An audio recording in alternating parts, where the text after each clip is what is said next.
afternoon, and thank you for tuning in today as we introduce our blog topic of what do you do when your workers' compensation case is denied by your employer.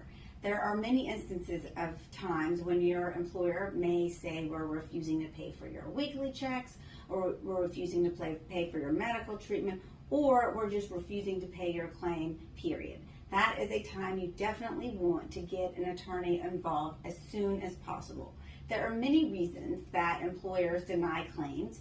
One of them is you have to be careful with notice and giving timely notice. There's a 30-day requirement that you, within 30 days of your injury, tell your employer you've been injured on the job, or under the statute, they can deny your claim.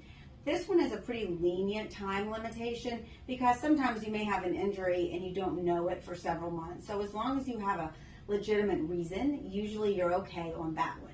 Now, you do have a strict statute of limitations on filing your claim.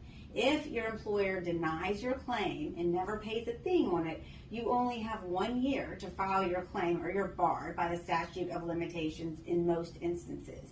If, on the other hand, you receive weekly checks or you receive some medical treatment that the employer and insurance company pays for through their workers' compensation system in place, then you have 2 years from the last date of treatment or the last time they paid you. So it's a little bit further out, but it's very important to contact an attorney as soon as possible.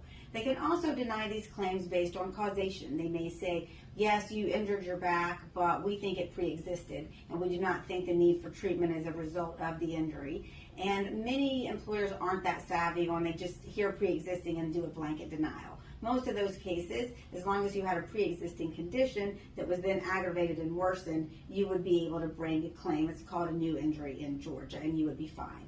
We, over 21 years, get many calls where claims are denied, and I would say probably close to 80 or 90% of those claims, we either get them picked up and paid before the point of litigation, or we have to go to full litigation where we prevail. So you definitely want to call an attorney the second that your employer starts saying they're denying your claim and find out your rights. Thank you for tuning in today.